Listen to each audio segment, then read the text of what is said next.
Welcome to cosmic astromancy जन channel guys. Hope you all doing fine. आशा करती हूँ आप सभी स्वस्थ एवं प्रसन्न होंगे। तो चलिए, आज मैं निकालने वाली हूँ कर्मा डायनामिक्स की रीडिंग। और इसमें मैं ये भी बताना चाहूँगी कि सैटर्न का डे है। सैटर्न की ही एनर्जीज और कर्मास ऐसे होते हैं जो आप इस जर्नी ऑफ लाइफ में जब आते हैं ना, तो आप वहाँ पर कोई पर्टिकुलर ऑब्जेक्टिव से आते हैं कि आप किन कर्मों को पूरा करने के लिए आए हैं। तो जो कर्मों के लिए आप आए हैं, क्या कर्मास हैं, क्या वर्क आपने करना है, कई बार हमको पता नहीं होता है। हम करते तो हैं पर हम समझ नहीं पाते हैं, हमारा इन्वॉल्वमेंट कम या ज़्यादा हो जाता है। तो उसको रिसरेक्शन करने के लिए, उसको स्ट्रीमलाइन करने के लिए, उसकी स्किल्स एंड कैपेसिटीज़ को डेवलप करने के लिए, स्ट्रेंथ को मेंटेन करने के लिए, आगे प्रोग्रेशन करने के लिए हम इन एनर्जी से किसी प्रकार का गाइडवेज लेने की कोशिश करते हैं। तो चलिए निकालेंगे। कर्मा डायनामिक्स की रीडिंग है तो मैं 8 कार्ड्स निकालूंगी एंड इट विथ क्लैरिटीज। तो इससे आपको क्लैरिटी से भी पता चलेगा कि ये किसके लिए ये एनर्जी रेजोनेट कर रही है और किस चीज़ के लिए आप आए हैं इस दुनिया में, किस चीज़ को समझना चाहते हैं, किस चीज़ को बैलेंस करना है आपको इस लाइफ साइकिल में। सॉरी।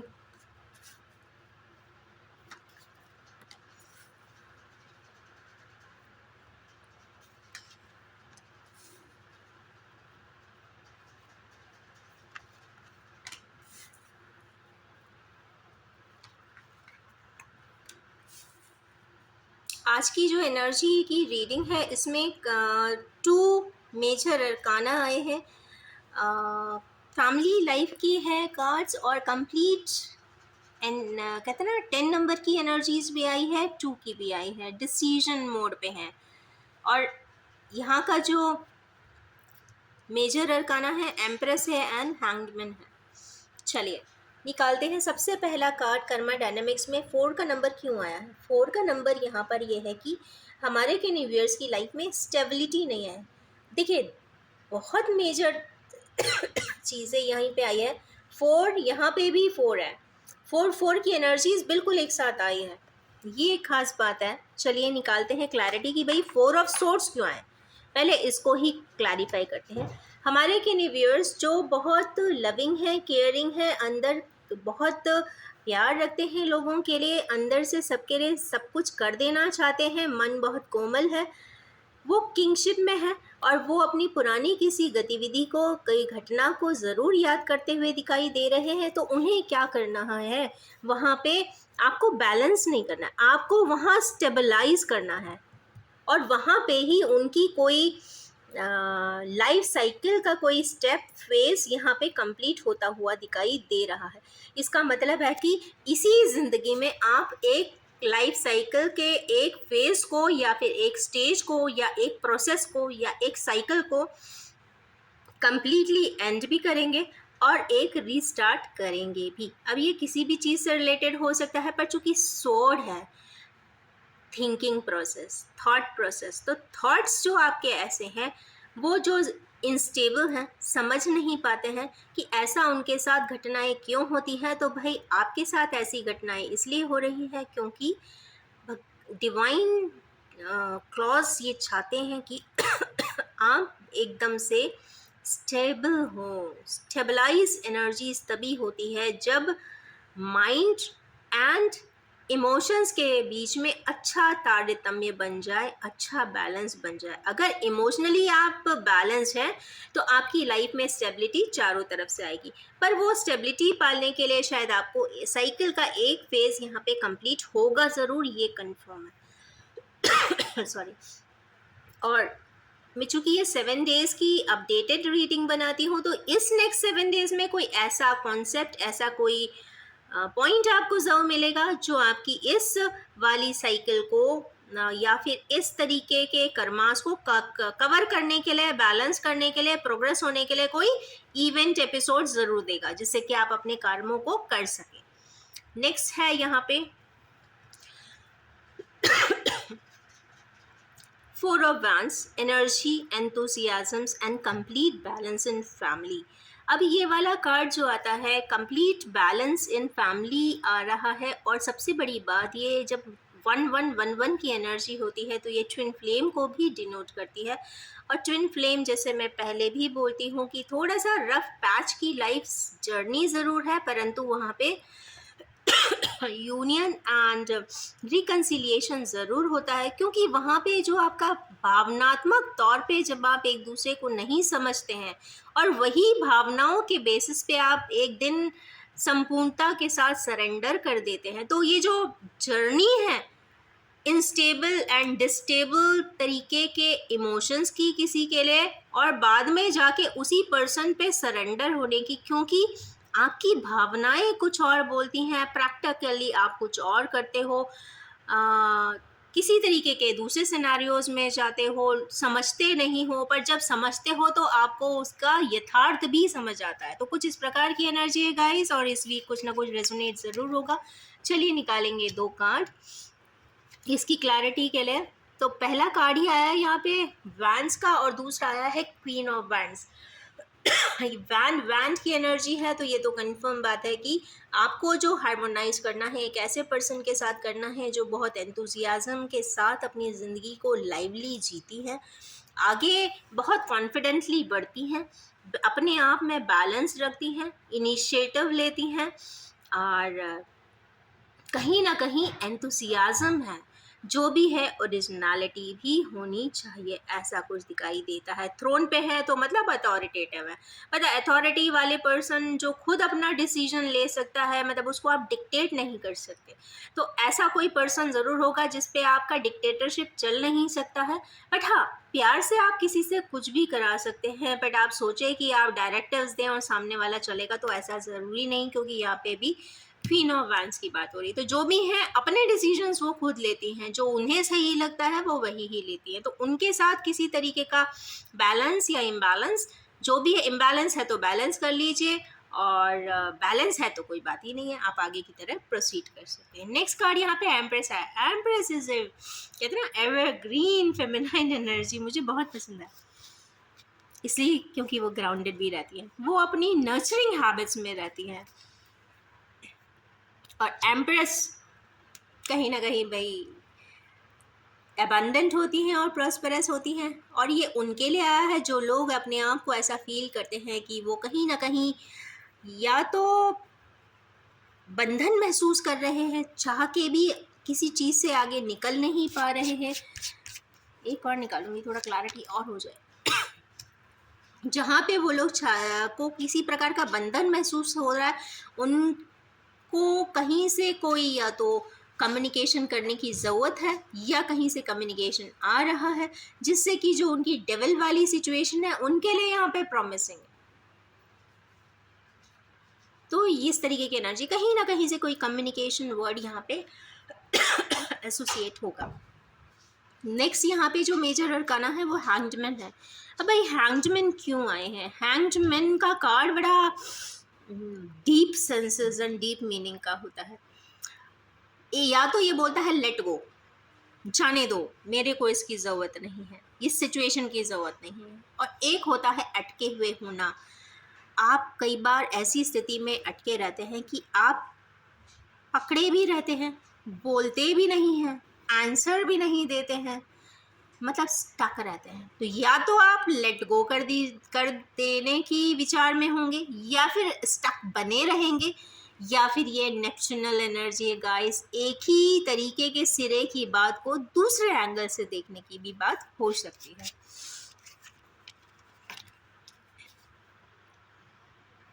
पेज ऑफ पेंटिकल्स इसको क्लैरिफाई कर रहे हैं। इमोशनल विड्रॉल बहुत अच्छी बात है हमारे के व्यूअर्स जो बहुत स्टकअप एनर्जी में है, उनके लिए एक बहुत अच्छा कार्ड आया है इमोशन विड्रॉल। कहीं ना कहीं ऐसे इमोशंस जो उनको दुखी कर रहे हैं वो अब उसको हटा देना चाहते हैं, वो अपनी लाइफ को बहुत हैप्पीली जीना चाहते हैं। हैप्पीली नहीं, बैलेंस्ड फॉर्म में, एंथुजियाज्म के साथ, एक अंदर की एनर्जी और खुशी के साथ, क्योंकि लाइफ हमेशा एक ही होती है।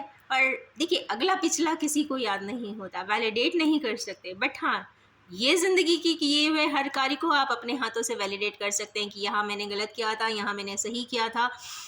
इस सही और गलत को अपने हिसाब से सही के ट्रैक पे रखते हुए अगर आप अच्छे से हैप्पीली बैलेंस फॉर्म में, स्टेबल फॉर्म में चलते हैं तो ज़िंदगी बहुत खूबसूरत है। So life is very beautiful. और सबसे बड़ी बात, इनर वर्ल्ड अगर एक इंसान का मजबूत है, स्ट्रांग है, बैलेंस है, तो उसकी दुनिया में चाहे कितनी भी तकलीफ़ें क्यों ना हो, वो बैलेंस्ड होता है, वो हैप्पी भी होता है। तो इस तरीके का एक स्टेप हमारे व्यूअर्स को मिल रहा है, जो खुद एक फ़ैसला अपने आप से करेंगे कि भाई बहुत हुआ नेगेटिविटीज़ में रहना, now I am putting a stopper, अब मुझे खुश ही रहना है, चाहे कोई भी हालात क्यों ना हो। कुछ इस प्रकार के थर्मोडायनामिक्स है, क्योंकि डिवाइन चाहती है कि आपको हर तरीके के प्रकृति में रहने की आदत हो और उससे आप ये समझ पाएँ कि रुपया, पैसा, धन, दौलत, रिकॉग्निशंस, चेयर, अवार्ड्स, रिवॉर्ड्स आपको अंदरूनी खुशी कभी नहीं दे सकते। एक इंसान वही स्वतः में बहुत खुश होता है जो अपने हुए किए कार्यों के द्वारा अपने आप से संतुष्ट हो और वो अपने आप का बेस्ट वर्जन बन के अपने आप को ही दिखा दे। तो भगवान या डिवाइन फोर्सेस चाहती है कि आपके, इसीलिए वो इस तरीके के प्रोसेस में डालते हैं, इस तरीके के सिचुएशंस में स्टक अप करते हैं, जिससे कि आप ये छोटी सी एक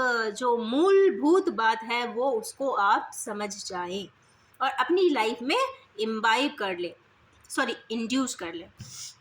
नेक्स्ट है नाइट ऑफ कप्स। भाई नाइट ऑफ कप्स तो बहुत जल्दबाजी में है, कहीं कुछ ऑफर करने जा रहे हैं। भाई देखें भाई क्या ऑफरिंग है इस हफ्ते। सॉरी,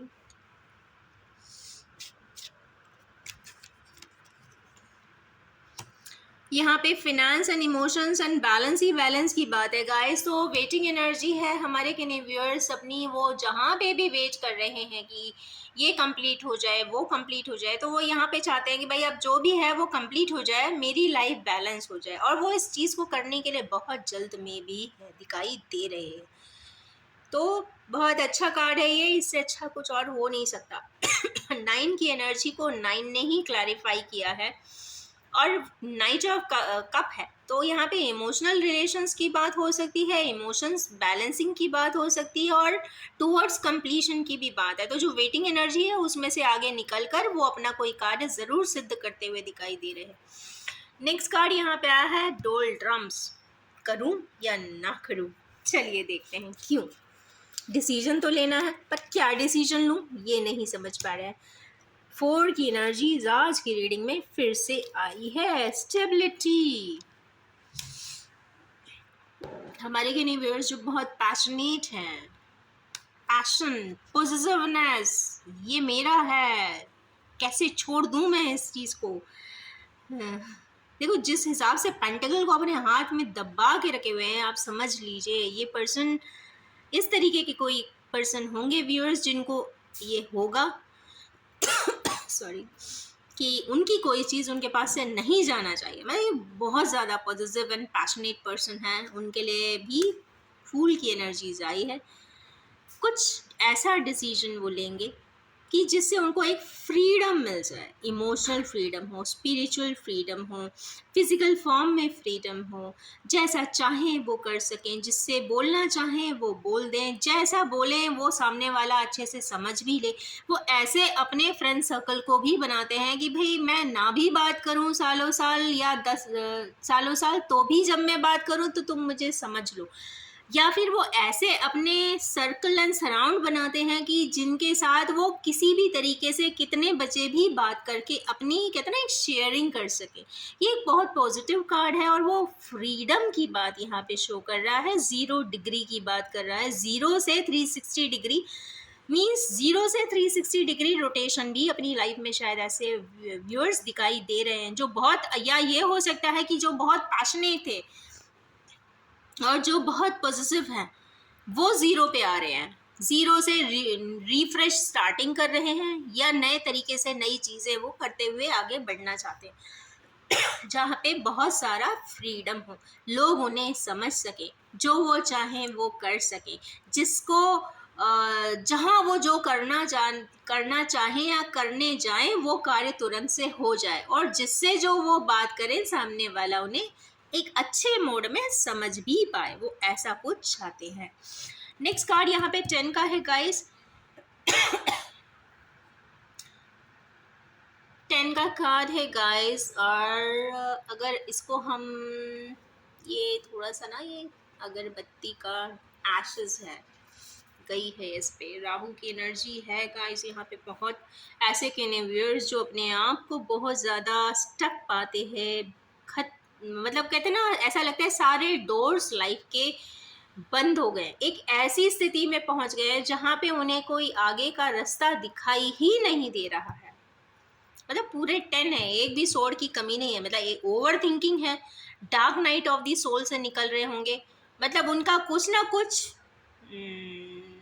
जिंदगी के जो चैप्टर्स हैं, एक आध चैप्टर एकदम से बंद हो रहा होगा, या बंद होने की टूवर्ड्स चैप्टर एंडिंग की तरफ होगा, या फिर ये किसी भी प्रकार से टोटल फेटल स्थिति में है, या फिर कोई बहुत ज़्यादा बड़ी हेल्थ एलिमेंट भी हो सकती है। चलिए इसको क्लैरिफाई करेंगे कि भाई कर्मा डायनामिक्स में ये क्यों आई है ये रीडिंग में। जो व्यूअर्स अपने आप को 100% डोर क्लोजर मान रहे हैं ज़िंदगी में, वहाँ पे वो एक हल्की सी आशा तो है कि वो कहीं विक्ट्रियस हो जाए, कहीं विक्ट्रियस हो जाए। भाई कहाँ विक्ट्रियस हो जाए?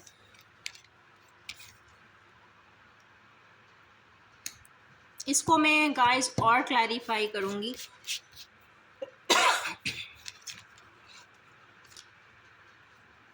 पेज ऑफ सोर्स,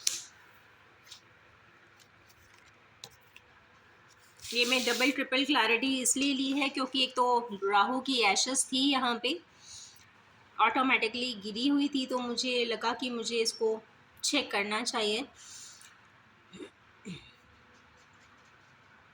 विक्ट्री कहीं पे चाहते हैं, ऐसे हैं, बैलेंस चाहते हैं, पर 3 की एनर्जी, 7 की एनर्जी आई है विद पेज ऑफ सोर्स।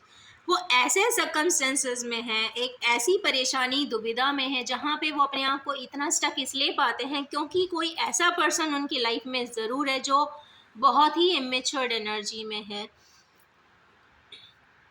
वो या तो उनकी बात नहीं सुनता है, जो वो ये बोल रहे हैं वो मानता नहीं है, जो ये समझाना चाहते हैं वो समझ नहीं रहा है। या तो एक बहुत अच्छा रेमेडी इसके लिए है, कहीं जाने की ज़रूरत नहीं है।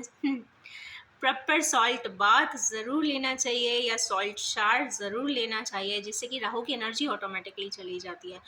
नेक्स्ट है यहाँ पे 6 की एनर्जी है गाइस, 6 ऑफ पेंटिकल्स। तो 6 ऑफ पेंटिकल्स क्यों आई है? 2 कार्ड क्लैरिटी ही ले रही हूँ मैं।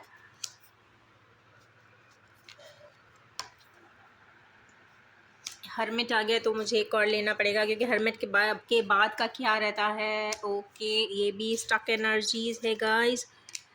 मैजिशियन, चलो गुड। क्या कह रही हैं वो? 10 ऑफ सोर्स देख के ना मुझे भी लगा कि हमारे गिनीवियर सच में शायद बहुत ज़्यादा परेशान होंगे। 6 ऑफ पेंटिकल्स के नीचे आई है यहाँ पे queen of source. Queen of source जब भी आती है कहीं ना कहीं प्रोएक्टिव विथ प्रोटोकॉल रहती हैं, कहीं ना कहीं वो डोनेशंस भी करते हुए हमारे कैनिवियर्स दिखाई दे रहे हैं, बहुत प्रोएक्टिव हैं, अपने प्लानिंग एंड निटी-ग्रिटी के साथ करते हैं, एनालिसिस कर रहे हैं किस चीज़ की, क्योंकि यहाँ पे हर्मिट की एनर्जी आई है। हर्मिट बुध मरकरी ओरिएंटेशन बहुत ज़्यादा है भाई। सो जिनका भी जोड़िया किसी भी फॉर्म में मरकरी का आता है, तो वहाँ हर्मिट भी आया है, मैजिशियन भी आया है, तो उनके हाथों से कुछ बहुत अच्छा काम तो होगा, क्योंकि ऊपर की ही एनर्जी यहाँ पे हार्मोनाइजिंग की है। तो या तो उनको एक ऐसा स्किल एक ऐसा सेट एंड सबसेट, एक ऐसी एबिलिटी, एक ऐसी डिवाइन विजडम, एक ऐसा डिवाइन सेट उनके पास है, या मिलेगा, या मिलने वाला है, जिसके बेसिस पे वो बहुत ही आगे, क्योंकि मैजिशियन के बाद वो जो चाहते हैं, जैसा चाहते हैं कर सकते हैं, या फिर कुछ एनालिसिस के बाद उनके पास अगर ऐसा है स्थितियों में कि वो स्टकअप 8 की एनर्जी में आए हैं, 8 को 8 ने ही क्लैरिफाई किया है, मतलब कर्मा को कर्मा ने ही क्लैरिफाई किया है, तो बंधन में बहुत रहे हैं, परेशानियों में बहुत रहे हैं। एग्जाम्पल, जब जॉब कर रहे होंगे तो वहाँ पे इंक्रीमेंट नहीं मिल रहा होगा, जॉब छूट जाती होगी, सबॉर्डिनेट्स भी परेशान करते होंगे। सपोज अगर घर में देखें तो घर में भी आंख में पट्टी बंधी हुई है, मतलब कोई सही चीज़ अगर ये दिखाना चाहते भी होंगे तो कोई देखता नहीं होगा, हाथ भी बंधे हुए हैं, तो उतने रिसोर्स होंगे नहीं कि आप जो जैसा करना चाहिए वैसा आप कर सकें। मतलब कुल मिला के अपने आप को बंधा हुआ महसूस करते थे। पर उसके नीचे उनको कहीं ना कहीं या तो इंट्यूशन ने गाइड वे किया है, या फिर ऐसा होता है जब इतना तरीके का बंधन होता है तो इंसान ये भी करता है कि यार वॉक वॉक एंड वॉक। जो भी कितनी भी पथरीली ज़मीन हो, अगर आपके पैरों में फोले भी आ जाएं, या कहते हैं ना पत्थरों के नीचे आपके पैरों में ब्लड भी आ जाए, तो चलते रहो जब तक आपको इजी पाथवे ना मिल जाए। आर्ट की एनर्जी है, कुछ रफ टफ पाथवे जरूर बता रहा है, बट उसके बाद मैजिशियन की एनर्जी सपोर्ट 100% भी करी है, करेगी या फिर करने वाली है। तो खुश हो जाएं जो लोग भी बहुत बहुत बहुत बहुत बहुत तकलीफ की स्थिति में हैं, जो तकलीफ़ों में अपनी ज़िंदगी जी रहे हैं, कोई उन्हें समझ नहीं रहा है, कार्य कर रहे हैं तो उसका 100% रिजल्ट आ नहीं रहा है। तो अगर आपने अच्छे कर्म ही किए हैं, अपनी ईमानदारी से ही चले हैं, क्योंकि कर्मा ऑफ सैटर्न बोलता है अच्छे कार्य करो, कंसिस्टेंट करो, मेहनत कितनी भी करनी पड़े तो करते रहो, तो मैजिशियन की एनर्जी डिवाइन खुद ही दे देगा। चलो बहुत हो गया, बहुत हेवी एनर्जी थी गाइस। इन ब्यूटीफुली इसलिए करूँगी क्योंकि ये आपकी लाइफ के प्रोग्रेशन की एनर्जी की रीडिंग होती है गाइस। और सैटर्न की एनर्जी हमेशा ही हैवी जाती है, जब भी मैं करी हूँ तो मुझे बार बार हैवीनेस दिखता है। तो मैं यही बोलना चाहूँगी कि आज के कार्ड्स में बहुत सारे ऐसे ब्यूटीफुल कार्ड्स भी आए हैं मेजर अरकाना के, जैसे एम्प्रेस, वर्ल्ड, फूल, मैजिशियन, हर्मिट, और ये ही बताते हैं। और इवन यहाँ पर तो हैंग्डमैन भी आया, नेप्चुनल एनर्जीज भी आई है। नेप्चुनल एनर्जीज का ऐसा है कि अगर आप उसे कहते हैं ना टेबल टर्न करके चीज़ें समझने की कोशिश करोगे तो आपको 100% रिजल्ट आ जाएगा। हमेशा कहते हैं ना, ज़रूरी नहीं कि आप जिस एंगल से देख रहे हो वही एंगल सही हो। अगर सामने वाले के एंगल पे बैठकर भी आप देखोगे तो शायद आपको और भी बहुत सारी चीज़ें पता चल जाएंगी। जिस दिन वो पता चलती हैं तो आपकी ज़िंदगी के आधे क्या पूरे ही प्रॉब्लम सॉर्ट आउट हो जाते हैं। तो ये भी एनर्जी आई है। तो इतनी सारी ब्यूटीफुल एनर्जीज जब कर्मा रीडिंग में आती है तो it makes a life wonderful. तो जो भी व्यूअर्स मेरी इस रीडिंग तक आए हैं या आएंगे भविष्य में, चूँकि टाइमलेस रीडिंग है, तो मैं यही एनर्जी से चाहती हूँ, या मैं अपनी एंजल से यही ब्लेसिंग्स चाहती हूँ कि सभी को अच्छा पाथवे मिले, ईजीएस्ट पाथवे मिले। अगर टफ है भी तो भी कहीं ना कहीं वो पॉजिटिव बन जाए। अगर इस तरीके की ज़िंदगी हमारे सारे व्यूअर्स को बहुत positive, happy, easy going and abundant हो जाए, तो कहना इसका मतलब बहुत अच्छा ही कहते हैं ना दिन बना देने वाली एनर्जीज है आज की। तो मैं चाहूँगी कि अगर आप भी इस ब्यूटीफुल सी एनर्जी से रेजोनेट करना चाहते हैं, ट्यून अप करना चाहते हैं, तो do like, share my video and do subscribe my channel. और इन्हीं ब्यूटीफुल सी अबंडेंट एनर्जी के साथ मैं अपनी इस रीडिंग को एंड कर रही हूँ। Thank you so much and have a nice day.